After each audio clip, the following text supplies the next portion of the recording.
What a beautiful morning. Despite the little wind, it was perfect to sit outside. The temperature was great and just sunny and so warm. The kind of warm, though, was just right. I didn't even open the parasol. I just felt this embracing warmth and just enjoyed it.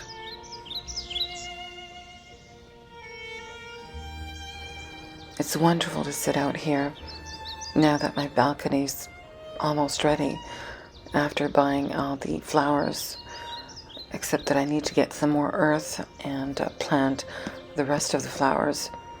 But overall, it's almost finished, I should say.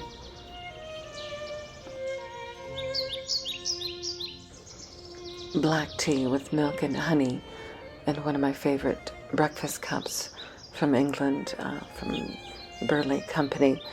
They make lovely pottery.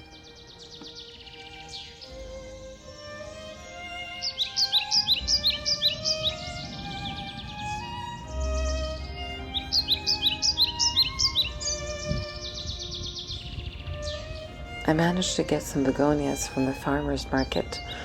I found some lovely colors.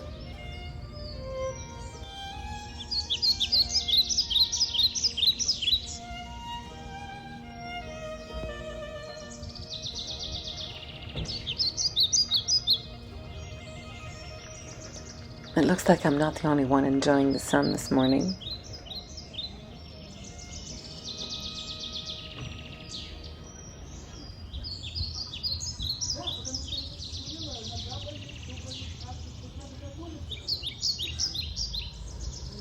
Here's Bella, my neighbor's cat that I'm taking care of since he's in Europe.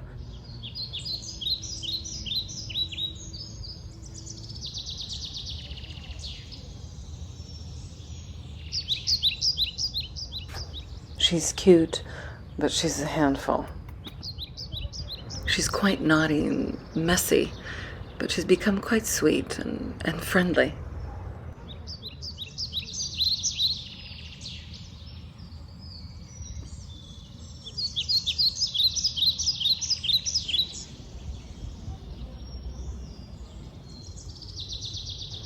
And here's Lara, my little potato.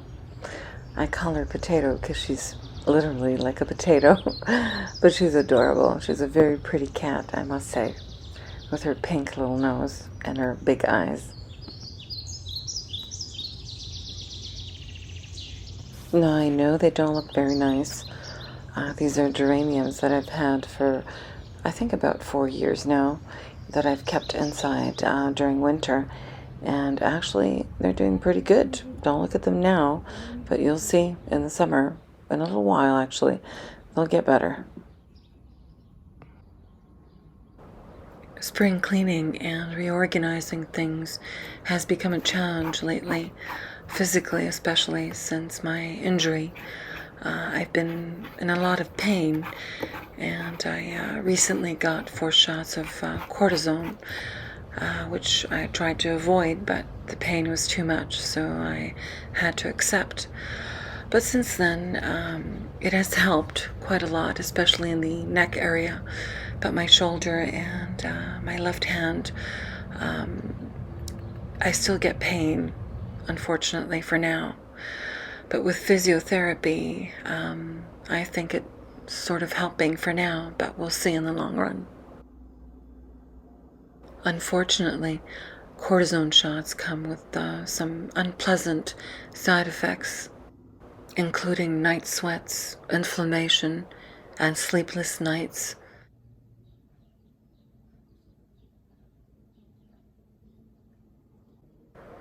Now let's talk about art and some advice for the young people who want to become artists.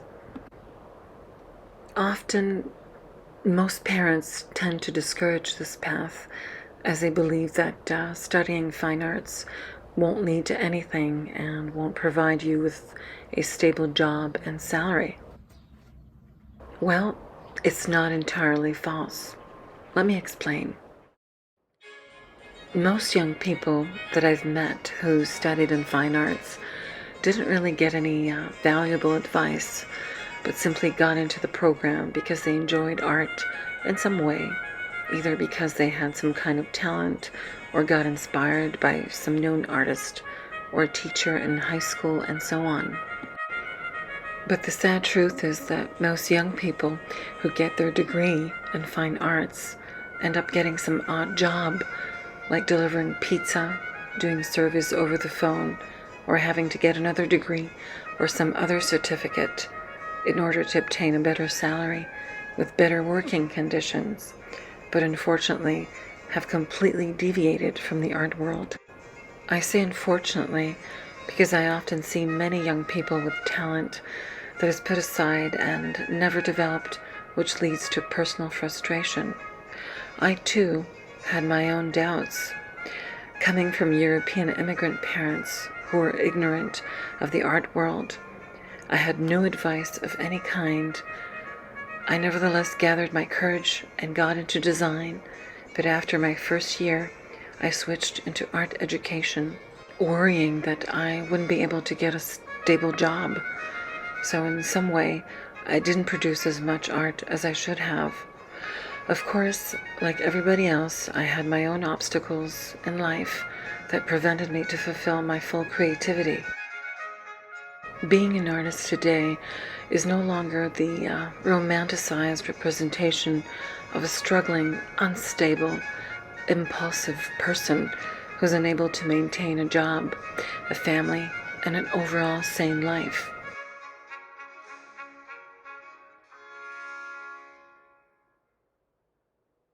With technology evolving so fast, becoming artists are given many opportunities in employment in the art world of fine arts. Of course, nowadays artists in the visual arts have various branches they can choose from, depending on their qualities and strengths. You may be an artist that has a knack for business, or have an eye for design, or even become a teacher artist.